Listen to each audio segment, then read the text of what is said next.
Welcome everyone to debris की class. तो कैसे हैं आप सब?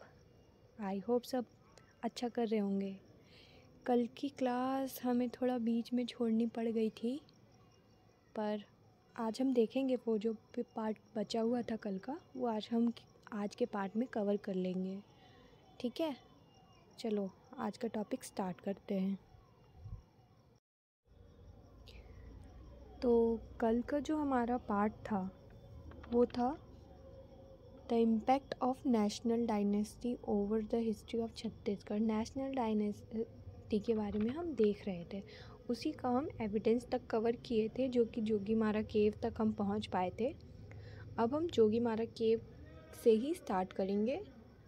तो जोगीमारा केव के बारे में हम देखते हैं। तो जोगीमारा को हमने कैसे रिलेट करा था, ये वाला आपको याद होगा इमेज, इससे हमने उसको रिलेट किया था। अब आगे देखते हैं जोगीमारा केव में क्या है। तो जोगीमारा केव में some articles in Pali language and Brahmi script of Ashoka era is written on the wall of this cave. ठीक है, कुछ आर्टिकल्स मिले हैं जो कि पाली लैंग्वेज में क्यों है, क्योंकि उस टाइम पे इसी लैंग्वेज का हम नहीं, उस टाइम के लोग इसी लैंग्वेज को यूज़ कर रहे थे। और स्क्रिप्ट कौन सी थी? अशोका एरा की ब्राह्मी स्क्रिप्ट थी। और ये सब कहाँ पे मिला है? तो जोगीमारा केव के वॉल्स पे मिला है। ठीक है, this article is the description of the love story of devadasi Sutanuka and Devadin artist from Kashi. Kashi का जो आर्टिस्ट था देवदीन, वो कोई भी हो सकता है, मतलब पेंटर हो सकता है, डांसर हो सकता है, कुछ भी। इसके बारे में मेरे को आइडिया नहीं है, तो आप में से किसी को पता हो तो कमेंट करके बताना क्या था वो। और देवदासी सुतनुका, इन दोनों का लव स्टोरी थी, लव अफेयर के बारे में बताया गया है। ठीक है, the cave of Jogimara is an archaeological heritage of Mauryan era. जो ये जोगीमारा गुफा है, ये मयूर एरा का, मतलब जो मौर्य साम्राज्य था, ठीक है, मौर्यन एरा जो था, मौर्य साम्राज्य हुआ करता था, उसका आर्कियोलॉजिकल हेरिटेज है। आर्कियोलॉजिकल एविडेंस के बारे में हमने देखा था ना, सेम वैसे ही ये हेरिटेज तो आप सब समझते ही हैं। ठीक है, तो ये उस टाइम का साइट है Jogimara cave. The information about this article was given by Sant Lal Katare. बस यही व्यक्ति है संत लाल कटारे, जिसने दिया था ये जो एविडेंस वहाँ मिले हैं, उसका इंफॉर्मेशन दिया था संत लाल कटारे। ठीक है, अब देखते हैं नोट क्या मिला है। नोट हमको क्या देखना है, ये नोट मिला नहीं है, ये नोट हम अपने अंडरस्टैंडिंग के लिए नोट्स लिखते हैं ना, वो नोट है। कुछ इम्पॉर्टेंट पॉइंट्स होते हैं जिनको हम नोट बना के लिखते हैं। तो जो सीता बेंगरा और जोगीमारा में इंफॉर्मेशन मिली है रामगढ़ हिल्स के, वो कर्नल आउसले ने 1848 में दिया था। The information about Sita Bengra cave and Jogimara cave was in Ramgarh Hill was given by Colonel Owsley in 1848. In the month of Asad, Ramgarh festival and fair is organised here. यहाँ पे रामगढ़ फेस्टिवल होता है रामगढ़ हिल्स में। आप कभी आओ तो अटेंड करना, ये फेस्टिवल बहुत अच्छा होता है। इसमें रामगढ़ फेस्टिवल में एक मेले का आयोजन किया जाता है, मेला भी लगता है, बहुत अच्छा मेला लगता है, एन्जॉयमेंट होती है। ठीक है, उसके बाद नेक्स्ट पॉइंट देखते हैं, Meghdootam. The famous composition of Kalidasa has mention the name of Ramgarh hill. जिन लोगों को पढ़ने की हॉबी होती है ना, जो बुक्स वगैरह नॉवेल्स वगैरह पढ़ते हैं, अगर किसी ने पढ़ा हो ये मेघदूतम को, तो मेघदूत जो है उसमें इस बात का, इस रामगढ़ हिल्स का जिक्र किया गया है, उसका मेंशन मिलेगा आपको। ये किसकी कंपोजिशन थी? मेघदूत कालिदास की। वो बहुत ही फेमस पोएट थे। कालिदास वही जो पेड़ में बैठ के पेड़ की टहनी को काट रहे थे पहले, बाद में कालिदास बने। ठीक है, तो ये उन्हीं की कंपोजिशन थी मेघदूत। आगे देखते हैं। अब कर्नल आउसले जो नाम है वो याद रखना पड़ेगा, तो उसको कैसे याद कर सकते हो? ये देखो, इमेज से थोड़ा मिलेगा आपको कि आउच आउच आउसले आउचले, ठीक है, साउंड्स लाइक आउच, तो इसलिए ठीक है। अब मेघदूत जो फेमस कंपोजिशन के बारे में हमने देख लिया कालिदास की थी, उसके बाद में this cave of Jogimara is also called Varun मंदिर। यहीं पे जोगीमारा केव को ही वरुण मंदिर भी कहा जाता है क्योंकि यहाँ पे एक वरुण देव का मंदिर है। Jogimara used to be the rest chamber vanity room of the dancer. तो जोगीमारा क्या है, मतलब वहाँ पे नाट्यशाला है ना, सीता बेंगरा भी नाट्यशाला है और जोगीमारा गुफा में भी ये सब होता था। तो यहाँ ये जो है ना, ये जोगीमारा ये रेस्ट रूम हुआ करता था उस टाइम पे, मतलब वैनिटी रूम, डांसर्स अपना चेंजिंग रूम कह लो, जो होता है ना, बस वही। और सुतनुका जो थी देवदासी, जिसका लव अफेयर का जिक्र है, किसके साथ था? देवदीन के साथ। वो कहाँ का था? काशी का था। तो सुतनुका ने ही ये जगह को बनवाया था। और कालिदास की 7 कंपोजिशंस थी, जिसमें से सबसे important Meghdoot was one of the 7 most important famous composition of Kalidas. जो 7 बहुत इम्पॉर्टेंट कंपोजिशंस रही थी ना कालिदास की, उनमें से ये एक मेघदूत था।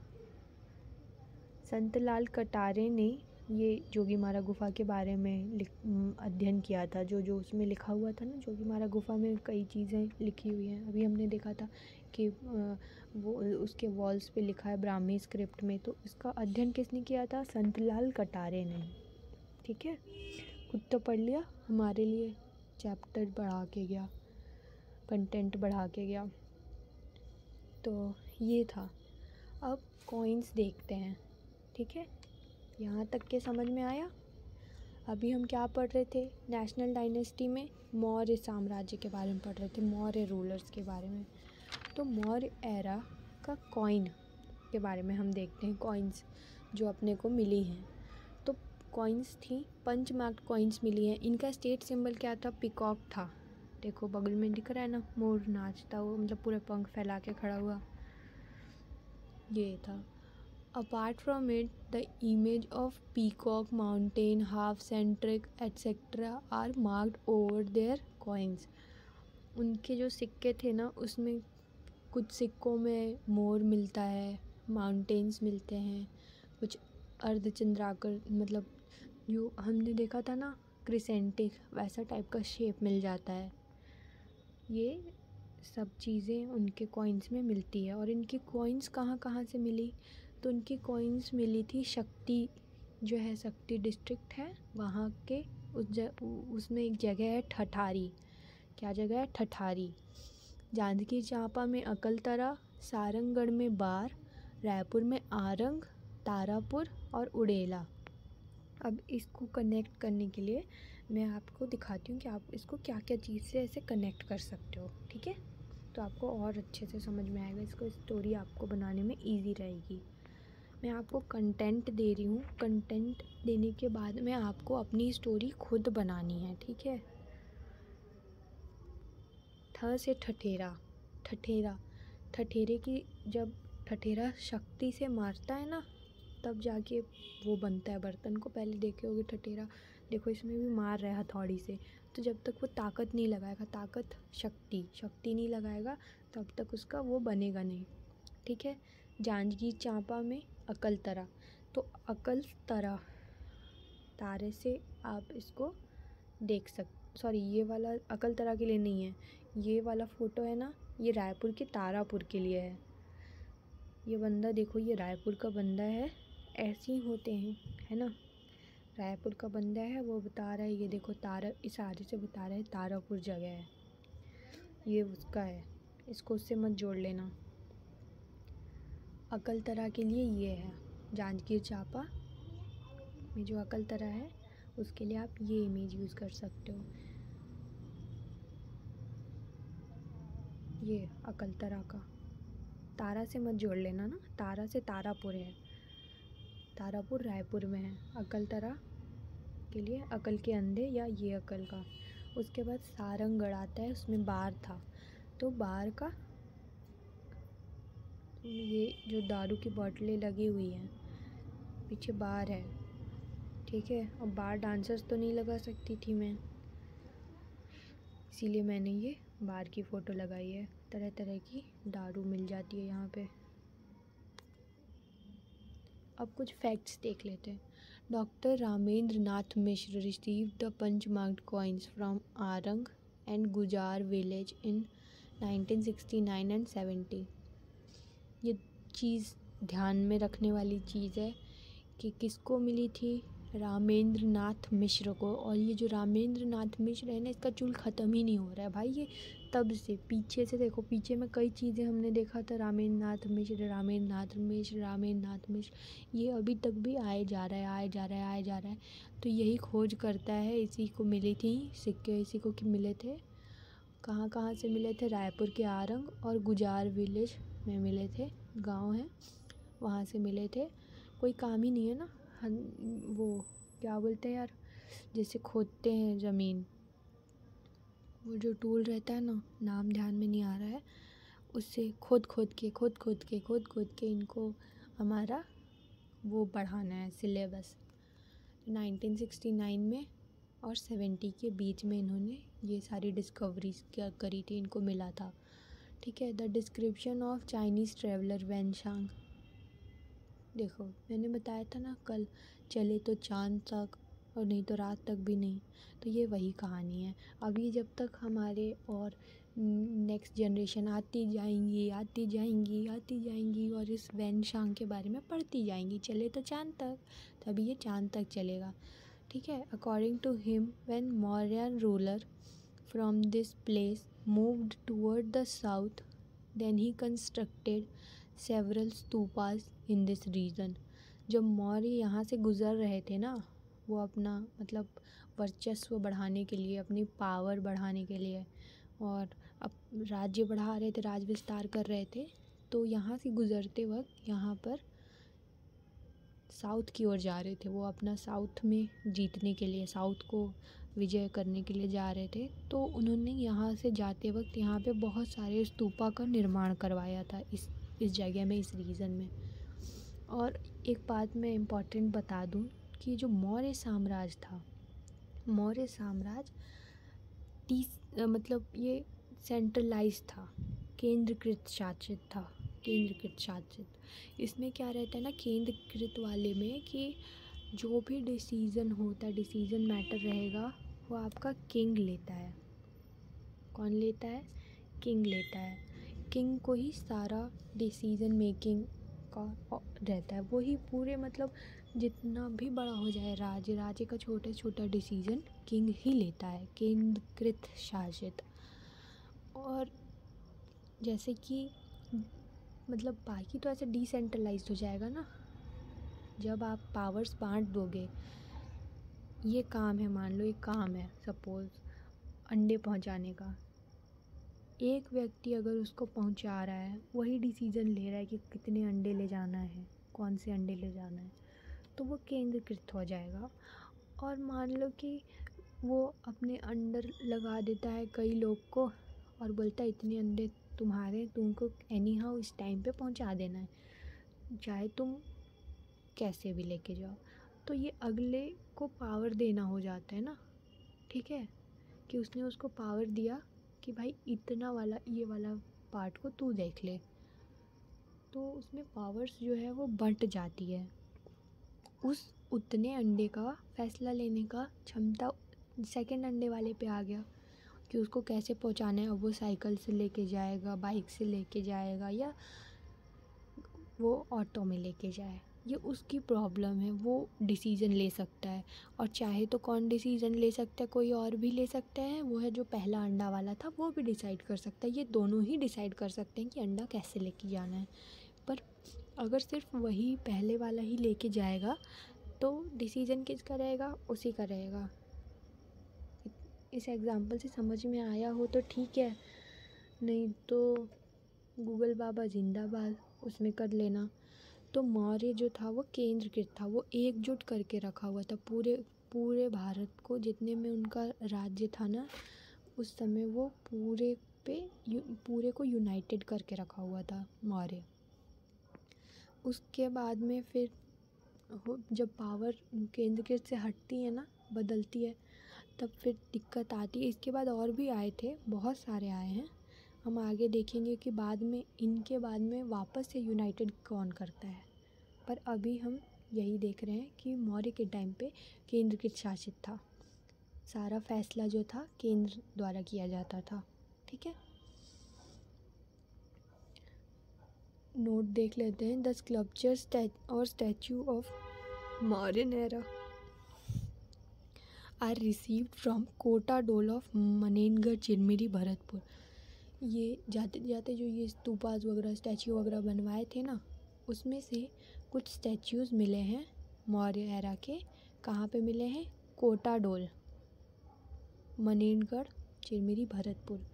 कोटा को कोटा से लगा लेना, कोटा फैक्ट्री है ना, कोटा डोल को कोटा फैक्ट्री से ज्वाइन कर लेना। अब आगे देखते हैं। अब हमारा नेक्स्ट जो है ना वो आने वाला है, वो है सातवाहन डायनेस्टी। अब जब मौर्यों का पतन होगा, मौर्य ख़त्म होंगे, तो सातवाहन पावर में आएंगे। मौर्य का पावर किस में था? जब तक वो केंद्रीकृत करके रखे हुए थे। उसके बाद में जब पावर डिसेंट्रलाइज्ड होती है ना, पावर चेंज हो जाती है, तब फिर दिक्कत आने लगती है और ये छोटे छोटे टुकड़ों में बढ़ जाता है। अभी देखते हैं आगे, वो सब भी आएगा। After decline of Mauryan dynasty, the north India divided into many small states. At the same time, a new Brahman dynasty emerged in the south, which is called Satavahana काल, सातवाहन डायनेस्टी। देखो, सातवाहन किसकी थी? ब्राह्मण की, ब्राह्मण डायनेस्टी थी। कौन सी थी? ब्राह्मण डायनेस्टी। कहाँ इमर्ज हुई थी? साउथ में हुई थी, साउथ में। ठीक है, ये दक्षिण भारत का एरिया है। और ये सब जो हम पढ़ रहे हैं, ये कौन सी? National dynasty. हमने पहला देखा था मौर्य, अब दूसरा हम देख रहे हैं सातवाहन। ये इसका स्टार्टअप कहाँ से हुआ, इमर्ज कहाँ से हुआ? ये साउथ में हुआ। ब्राह्मण डायनेस्टी थी, साउथ में इमर्ज हुआ, और मौर्यों के पतन के बाद इसका उदय हुआ। ठीक है, there are several evidence of Satavahana found in Chhattisgarh. Chhattisgarh में भी इस सातवाहन, हम सातवाहन क्यों पढ़ रहे हैं? क्योंकि सातवाहन के हमारे पास एविडेंस छत्तीसगढ़ में मिले हैं। यही खोजकर्ता लोग, पागल लोग, इन लोग को और कोई काम नहीं था ना, तो इन्होंने सब खोज खाज के निकाल रखा है ताकि हमारा सिलेबस बढ़ जाए। तो ये हमको पढ़ना है। फिर ये अपने आप को क्या बोलते थे? They call themselves the master of south, यानी कि दक्षिणापति, यानी कि जो दक्षिण में, मतलब एक छत्र राज्य था ना इनका, ये सबसे पावरफुल उस टाइम पे हो रहे थे। ठीक है, इनका कैपिटल क्या था? द कैपिटल ऑफ सातवाहन इस प्रतिष्ठान इन महाराष्ट्र। उस जगह को प्रतिष्ठान बोलते हैं, मिष्ठान मत समझना, प्रतिष्ठान है। इनका कैपिटल था प्रतिष्ठान, जो कि महाराष्ट्र में था। अब आगे देखते हैं सातवाहन डायनेस्टी के बारे में। अपने को ना डायनेस्टी के बारे में ही पढ़ना है, तो डायनेस्टीज़ वगैरह में कुछ अभी फ़नी आप खुद बना के देखते जाना। इसमें बहुत ज़्यादा इमेज की ज़रूरत नहीं थी, मेरे को नहीं लगी। इसमें सिर्फ स्टोरीज़ हैं और कुछ नाम है जिसको आपको याद करना है। ठीक है, और नाम को कैसे याद करना है, कैसे फ़नी बनाना है, ये मैंने आपको पिछले 3 वीडियोज़ में काफ़ी तरीके से मैंने बताया है। हर बार हर नाम को मैं फ़नी बनाने का कोशिश करती हूँ, आप अपने अकॉर्डिंग भी उसको फ़नी बना सकते हैं। ठीक है, Satavahana dynasty. After decline of Maurya dynasty, a political turbulence started in north India and many small state emerged. क्या होता है कि जब ये मौर्य जो थे वो क्या कर रहे थे, मैंने आपको बताया इनका पावर किस में था, केंद्रीकृत में। जब ये केंद्रीकृत थे ना तब तक इनके पास पावर था, लेकिन बाद में फिर इन यहाँ पे नॉर्थ इंडिया में पॉलिटिकल टर्बुलेंस इमर्ज होने लगता है, शुरू होने लगता है, मतलब उतार चढ़ाव आने लगता है नॉर्थ इंडिया में। और ये इसी कारण से बहुत सारे छोटे छोटे जो राज्य थे वो बन गए, वो डेवलप हो जाते हैं। पहले वो तो एकजुट करके रखा होता है ना, मौर्य के टाइम पे सब एकजुट रहते हैं, बाद में फिर ये डिवाइड हो जाते हैं अलग अलग छोटे छोटे क्षेत्रों में। During this period a new dynasty emerged in the south called Satavahana dynasty. अब इसी वक्त के दौरान एक नया वंश चालू हो जाता है, साउथ में उभरने लगता है। वो कौन था, सातवाहन डायनेस्टी के नाम से। ये एक ब्राह्मण वंश था ना, ठीक है। It was a Brahmin dynasty and it capital was Pratishthan, जो कि महाराष्ट्र में है, और their official state language was Prakrit. इनका जो लैंग्वेज था वो प्राकृत था, ठीक है। प्राकृत लैंग्वेज रहेगा सातवाहन का। हमने मौर्य काल देख लिया, ये भी नेशनल डायनेस्टी थी। अभी सातवाहन, ये भी नेशनल डायनेस्टी है। इस चीज़ को ध्यान में रखना। ये टॉपिक्स जो आ रहे हैं सब टॉपिक उसमें डिवाइड करते चलोगे तो समझ में आते जाएगा कि कौन सा कहाँ का है। मौर्य काल ख़त्म होगा तभी सातवाहन उभरेगा, ठीक है। अब इसके ना प्रोमिनेंट रूलर्स देख लेते हैं, जो इम्पोर्टेंट एक रूलर्स थे वो। तो इसमें दो नाम को हमको इसमें पढ़ना पड़ेगा, छत्तीसगढ़ में पढ़ना पड़ेगा। जब आप भारत का इतिहास पढ़ोगे ना, एंशिएंट हिस्ट्री पढ़ोगे, तब आपको ये सारे नाम नहीं देखने पड़ेंगे। लेकिन हाँ, अभी जब आपको देखना है छत्तीसगढ़ तो इसमें तो ये देखना ही पड़ेगा। तो इसमें एक नाम आता है अपीलक। क्या नाम है, अपीलक।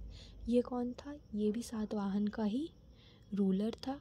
और दूसरा नाम आपको देखने को मिलता है कुमार वर्दत्त श्री।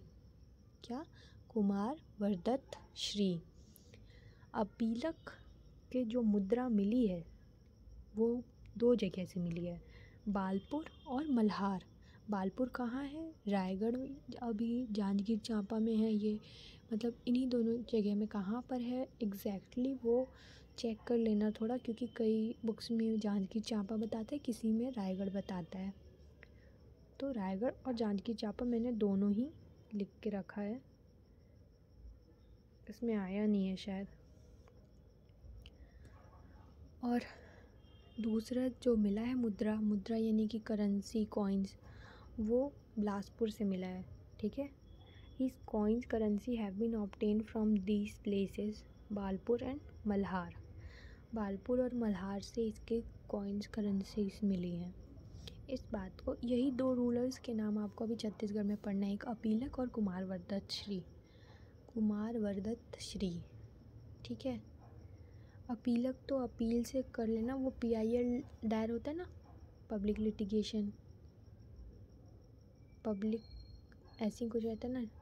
P और I से क्या रहता है वो मेरे को ध्यान में नहीं आ रहा है, पर हाँ उसका हिंदी में यही मतलब होता है, जो आप अपील करते हो ना कोर्ट में, तो वैसे इसको कनेक्ट कर सकते हो अपीलक उससे। अपीलक और कुमार वर्दत्त श्री।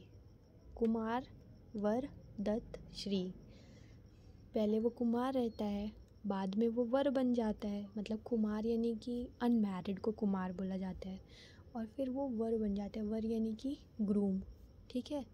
वर्दत्त मतलब उसको वर बनाया जाता है ना, दान मतलब वर्दत्त, उसको दान से कनेक्ट कर लेना, वरदान मिलता है, वर बना लेता है। और वर्दत्त वर बनने के बाद वो फिर उसका कुमार हट के श्री हो जाता है, श्री लग जाता है। ये एक छोटी सी स्टोरी है, फ़नी नहीं है, पर कुमार वर्दत्त श्री नाम के लिए है। अब ये सब नाम के लिए भी आप मतलब स्टोरीज़ बनाओगे तो मतलब बहुत लंबी हो जाएगी ना स्टोरी। तो पुराना पीछे का देखते चलना भाई, नहीं तो भूलते जाओगे, ठीक है। आज तो मैं रिकॉल नहीं करवाऊँगी, या देखती हूँ अगर टाइम बचेगा तो मैं आपको एक बार रिकॉल करवा दूँगी जो हमने अभी तक देखा था ऊपर ऊपर से, ठीक है। तो कुमारवर्ध श्री में हमको देखना है क्या, a rock edict which is composed in Prakrit language has been found from Gunji of शक्ति डिस्ट्रिक्ट।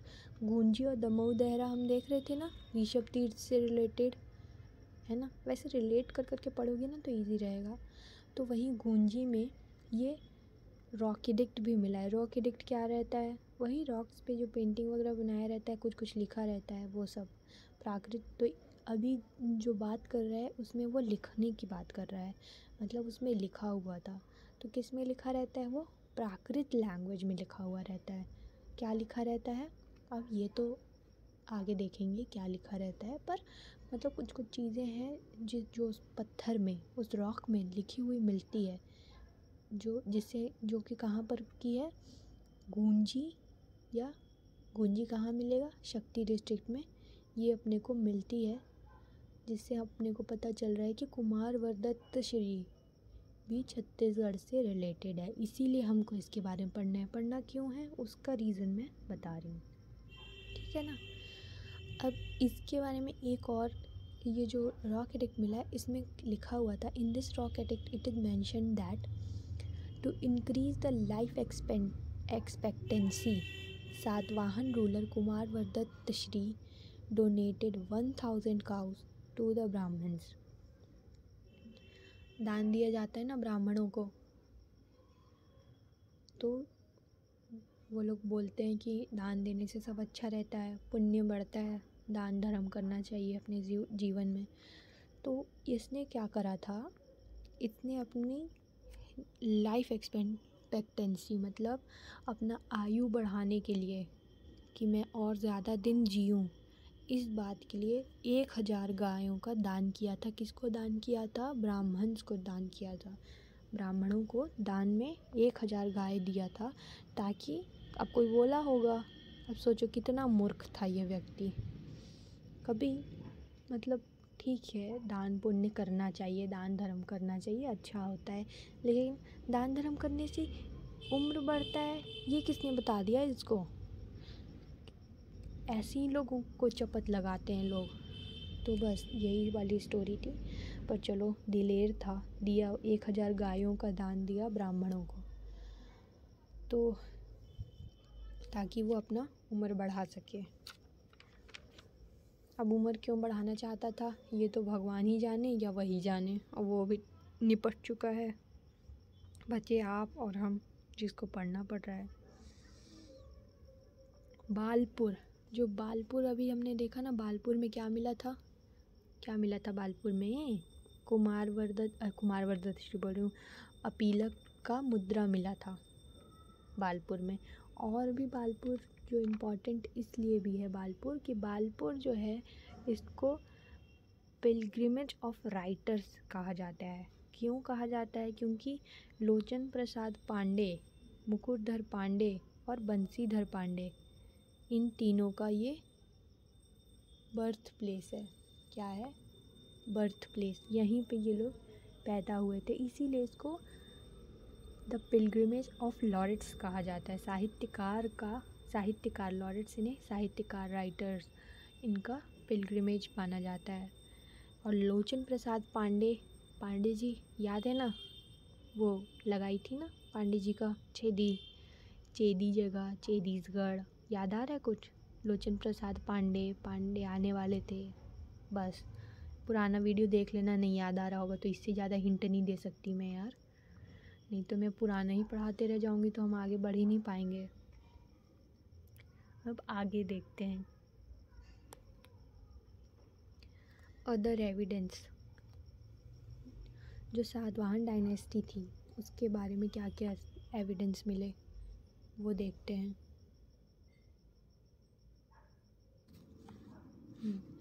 तो अदर एविडेंस में नंबर 1 पे देखते हैं वुडन पिलर, जो कि जिसको हिंदी में कास्ट स्तंभ भी बोला जाता है, जिसका नाम है कास्ट स्तंभ भी कहा जाते हैं। तो ये मिला था, ये क्या है, सातवाहन डायनेस्टी का ये एक प्रूफ है, एक एविडेंस है। इसमें क्या क्या है, एक वुडन पिलर रहता है ना, उस पे लिखा रहता है, मतलब कहीं पे भी इन लोग कुछ भी मेंशन कर देते थे ना, जैसे पत्थरों पे लिख दिया या और भी चीज़ें होती थी, ताम्रपत्र हो गए और जो लकड़ी हो गए ना, उस पे लिखा हुआ था रहता था। तो वैसे ही एक लकड़ी का बड़ा सा पिलर था जिस पे लिखा हुआ था। तो आगे हम देखते हैं क्या था वो, काष्ठ स्तंभ या वुडन पिलर क्या है। तो name of this wooden pillar, name इसका नाम क्या था, किरारी का काष्ठ स्तंभ। किरारी क्या है, किरारी का काष्ठ स्तंभ। ओके। इसकी डिस्कवरी कब हुई थी, 1921 में। किसने करी, लोचन प्रसाद पांडे ने। लोचन प्रसाद पांडे कौन थे, इनकी कहानी लगातार आ रही है तब से। तो ये एक लॉरेट थे, साहित्यकार थे, राइटर थे। ठीक है, इतना काफ़ी है आपके लिए जानना। और नहीं भी समझ आ रहा है तो फिर यार पहले का वीडियो देखना, उसमें मैंने मेंशन किया है लोचन प्रसाद पांडे के बारे में। अब ये मिला कहाँ से, ये जो वुडन पिलर था ये कहाँ से मिला। ये एक प्लेस था डबरा, डबरा तहसील कहाँ है, शक्ति में, शक्ति डिस्ट्रिक्ट में। ठीक है, डबरा तहसील में मिला है। और वो जिसमें मिला था मतलब उस एक लेक से मिला है जिसका नाम है हीरा बांध लेक। ठीक है, इस लेक में ही ये लकड़ी का जो पिलर था वो मिला है, वुडन पिलर।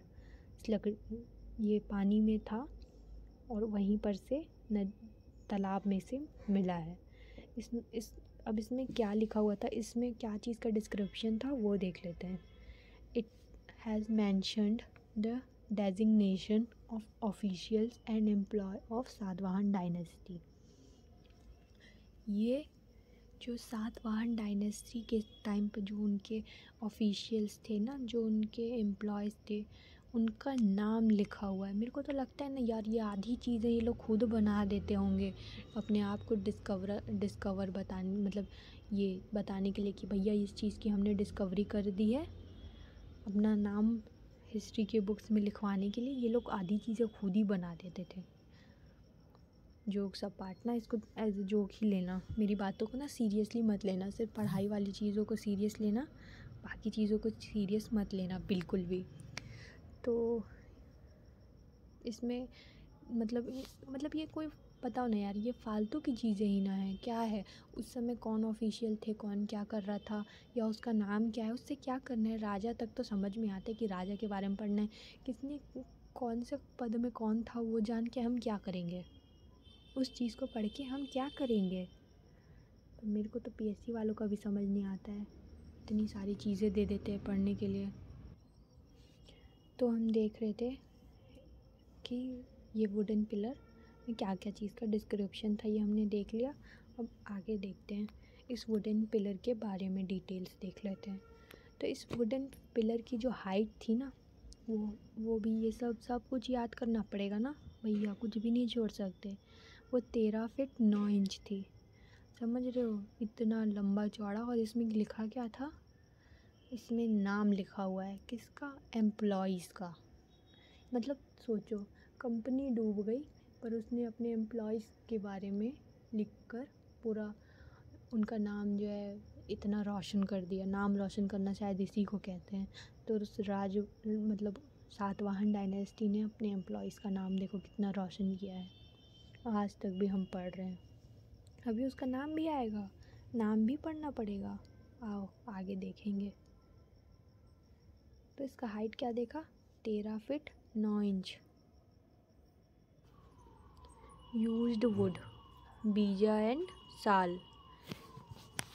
जो वुड मिला है उसमें क्या चीज़ से बना हुआ था, वो यूज्ड वुड, मतलब कि वो जिससे बना हुआ था वो दो टाइप की लकड़ी थी, एक साल की और एक बीजा की।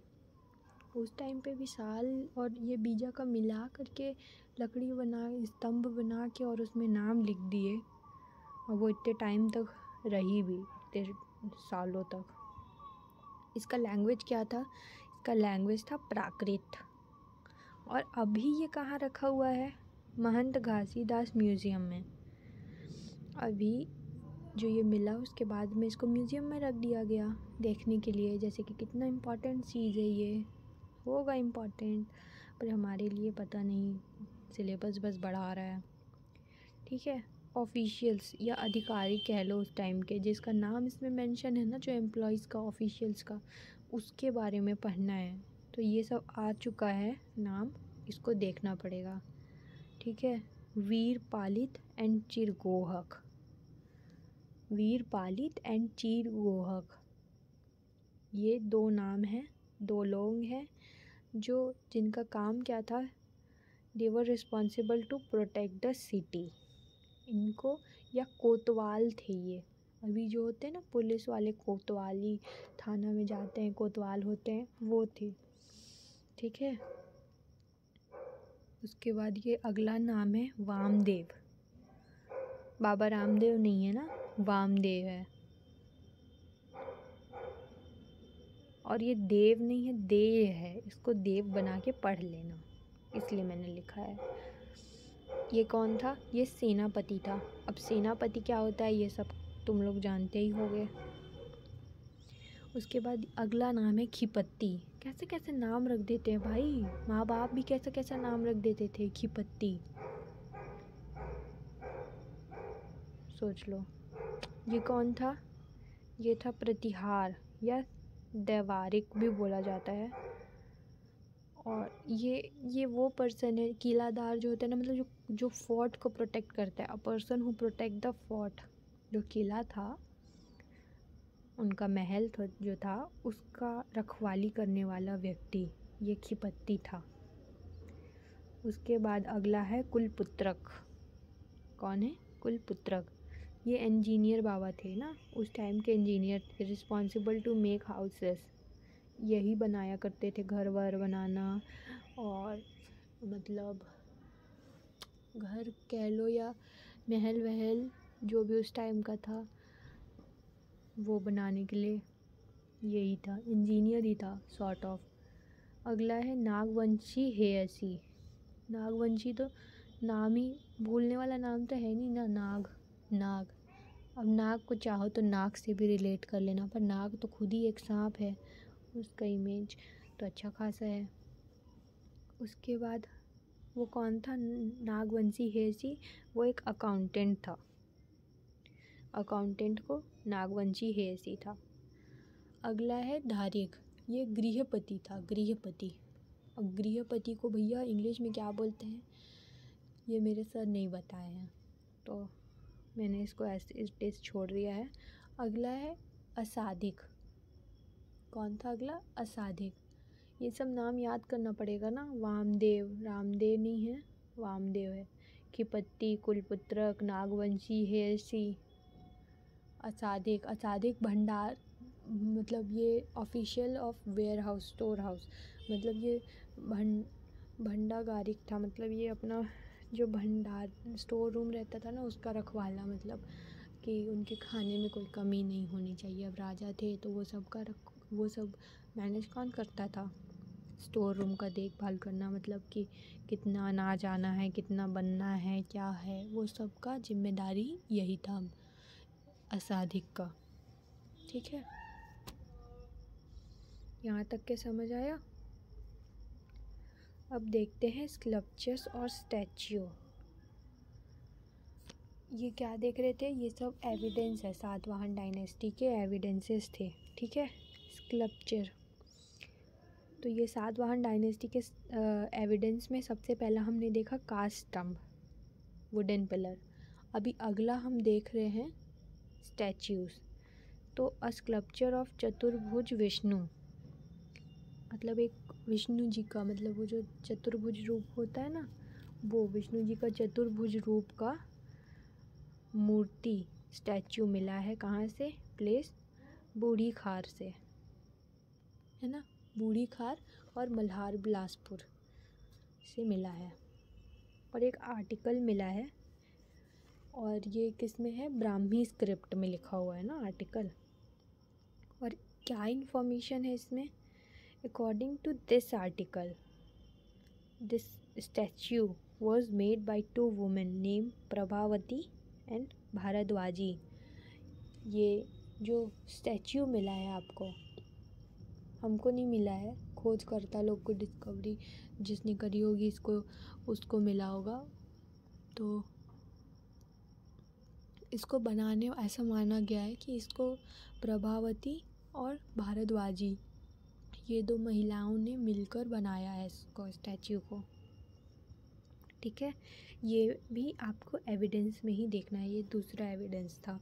पहला एविडेंस था जिसके बारे में हमको नाम वगैरह देखना पड़ा, एम्प्लॉय का नाम मेंशन था वो वुडन पिलर पर, वो सब देखना पड़ा। और वो अभी एट प्रेजेंट कहाँ पे रखा हुआ है? महंत घासीदास म्यूज़ियम में। अगला हम देखते हैं, अगला है रोमन कॉइन्स। अभी रोमन कॉइन्स मिला है, इसका मतलब कि रोम से भी कुछ ना कुछ रिलेशन रहा होगा, वो हम आगे देखते हैं कि क्या है। Satavahana ruler had trade relation with Rome because the gold currency of Rome have been obtained from Chakarbeda Bilaspur.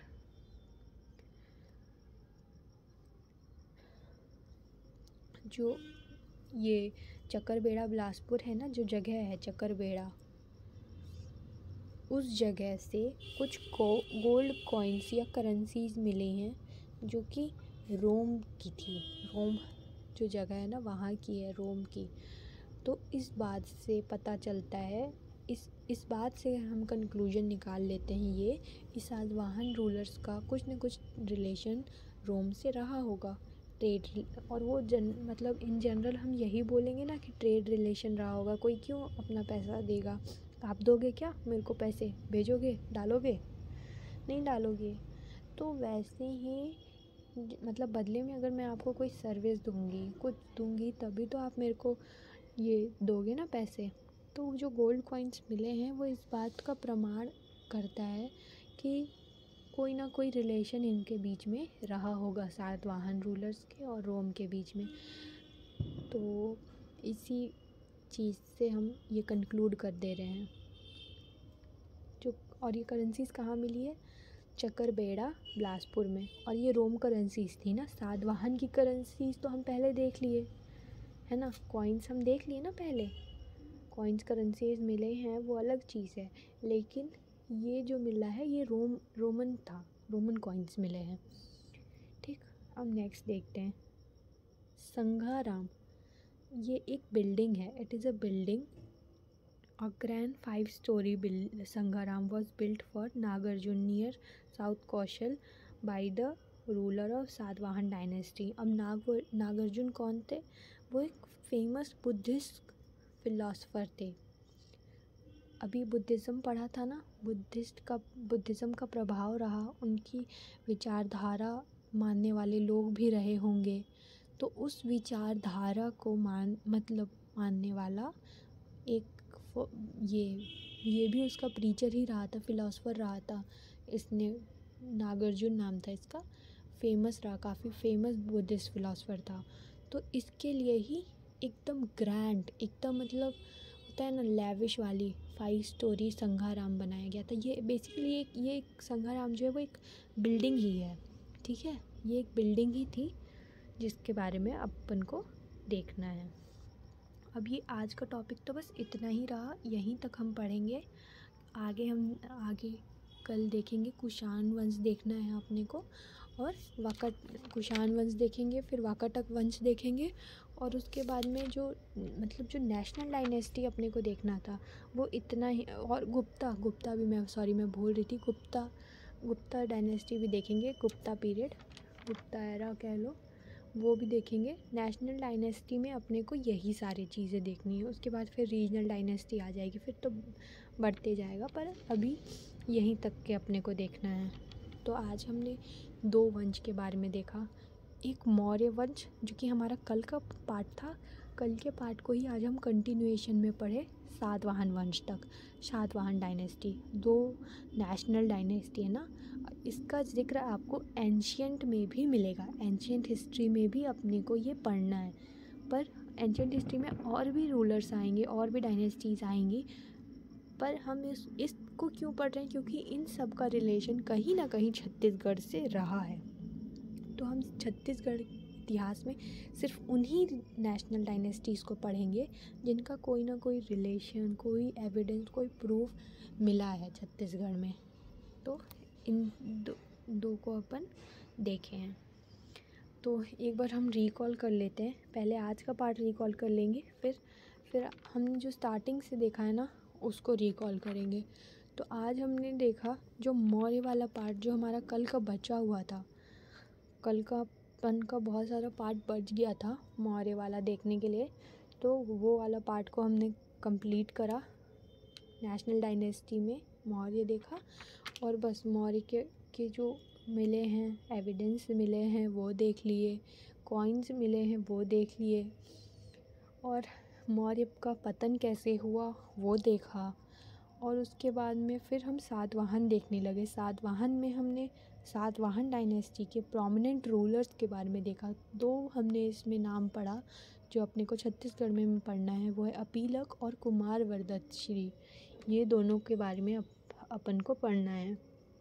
और फिर हम सातवाहन डायनेस्टी के एविडेंस के बारे में देखने लगे। सातवाहन डायनेस्टी के 3 ही मेन एविडेंस अपन को पढ़ना है, एक वुडन पिलर, एक स्टैच्यूज़ और एक रोमन कॉइन्स, ठीक है।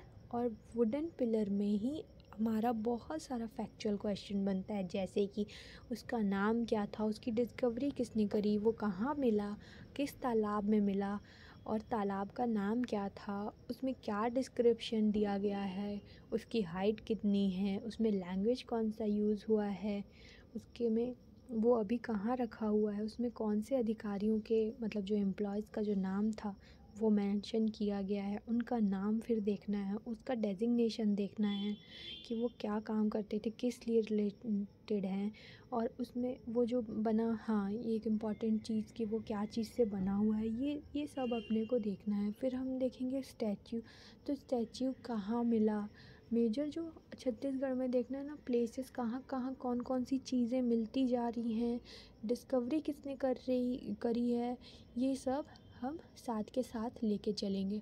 फिर आता है रोमन कॉइन। रोमन से भी कुछ ना कुछ संबंध रहा है, ट्रेड रिलेशन रहा है। फिर हमने देखा कि उसमें संघाराम के बारे में थोड़ा देख लिया, जो कि एक फ़िलासफ़र के लिए बनाया गया था, बुद्धिस्ट फ़िलासफ़र के लिए। तो ये जो था पार्ट कल का रहा। अब हम एक बार ना स्टार्टिंग से सिर्फ टॉपिक को देख लेते हैं कि हमने कौन कौन सी टॉपिक्स कौन कौन से वीडियो में देखा है, ताकि आपको आसानी रहे, ठीक है। पहले तो हमने देखा क्लासिफिकेशन कैसे किया गया है। तो हम हिस्ट्री ऑफ छत्तीसगढ़ कहाँ से स्टार्ट करते हैं कि उसका क्लासिफिकेशन कैसे किया गया है। क्लासिफिकेशन 3 टाइप का करा गया था, ancient, medieval, modern, Hindu, Muslim, Christian, pre historic era, proto historic era और हिस्टोरिक एरा। तो जो प्री हिस्टोरिक एरा था उसको हमने डिटेल में पढ़ा। एंशियंट हिस्ट्री तो हमको पढ़ना ही है, जब इंडियन हिस्ट्री आएगा तो उसमें एंशियंट वाला पार्ट आएगा ही। फिर हमने प्री हिस्टोरिक एरा को देखा, प्री हिस्टोरिक एरा के सोर्स ऑफ इंफॉर्मेशंस देखे कि वो कहाँ कहाँ से मिला है, उसका एविडेंस देखा। और फिर प्री हिस्टोरिक एरा को भी जो है वो 4 पार्ट में डिवाइड किया गया है, 4 पार्ट में कैटेगराइज किया गया है, palaeolithic, mesolithic, later stone age, neolithic age, ये हमने देखा। फिर हमने देखा था रॉक, और ये सारी जगहों के जो प्रूफ्स मिले हैं, कौन कौन से प्रूफ कहाँ कहाँ से एविडेंस मिले हैं, कौन कौन सी चीज़ें कहाँ कहाँ मिली हैं, ये सारी चीज़ें हमने देखा। फिर हमने देखा रॉक पेंटिंग्स के बारे में, जो छत्तीसगढ़ की रॉक पेंटिंग्स मिली हैं, उसकी डिस्कवरी किसने करी और कौन कौन सी जगह पे मिला, वो सारी चीज़ें हमने देखा। फिर हम आ गए अपना प्रोटो हिस्टोरिक एरा में। तो प्रोटो हिस्टोरिक एरा में हमने कुछ भी नहीं देखा, क्योंकि उसमें कुछ था ही नहीं। वो बेसिकली एक ट्रांजिशन पीरियड है प्री हिस्टोरिक एरा और हिस्टोरिक एरा के बीच में, ठीक है। यहाँ तक के तो अपना समझ में आ गया होगा। अभी ये सारी चीज़ें अभी बेसिक ही चलते आ रही हैं ना। फिर हिस्टोरिक एरा में हमने देख लिया वैदिक एज, तो इसको भी हमने 2 पार्ट में बांटा था, अर्ली वैदिक एज, लेटर वैदिक एज, है ना। लेटर वैदिक एज के बाद में हमने देखा रामायण एज के बारे में, मतलब अब रामायण का युग आ गया। फिर रामायण के बारे में हमने पढ़ा, रामायण के बारे में बहुत सारी फैक्ट्स, बहुत सारा पॉइंट उसमें देखा। उसमें जो एक इम्पॉर्टेंट चीज़ आप ये देख सकते हैं कि वाल्मीकि रामायण के हिसाब से छत्तीसगढ़ को 2 पार्ट में बांटा गया था। मतलब ये जो है रामायण को ही 2 पार्ट में बांटा गया है, सॉरी, उत्तरी कौशल दक्षिण कौशल, है ना। जो सरयू नदी के तट वाला था अयोध्या, और दक्षिण कौशल विंध्याचल पर्वत के दक्षिण में, ये सब हमने रामायण में देखा। उसके बाद रामायण के फेमस प्लेसेस देख लिए। तो ये अपना अभी तक में चले आ रहा था। फिर हम देखते हैं महाभारत में आ गए। मतलब रामायण के फेमस प्लेसेस देख लिया, उसके बाद हम महाभारत में आ गए। महाभारत में हमने महाभारत के बारे में पढ़ा, उस समय क्या क्या चीज़ें, उस चीज़ की भी प्रूफ कहाँ कहाँ से मिली, एट्सेट्रा एट्सेट्रा। महाभारत में भी वो जो है छत्तीसगढ़ को 2 भागों में बांटा गया था। कौन कौन सा था? महाकांतार, जो बस्तर डिवीज़न है उसको महाकांतार बोला गया, दक्षिण और कौशल या फिर प्राक कौशल बोला गया, है ना। ये हमने महाभारत में देखा था। महाभारत में 2 पार्ट में डिवाइड किया गया था। फिर सारी जगहों के बारे में देखा ना, फेमस प्लेसेस उसके भी थे बहुत सारे ना, जो प्रूफ्स वगैरह एविडेंस वगैरह मिले हैं वहाँ पे भी महाभारत के, वो सारी जगह देखी। फिर महाजनपद एज आ जाता है। महाजनपद एज में हमने कई जगहों के बारे में देखा, उनसे रिलेशन देखा, उनका प्रूफ देखा।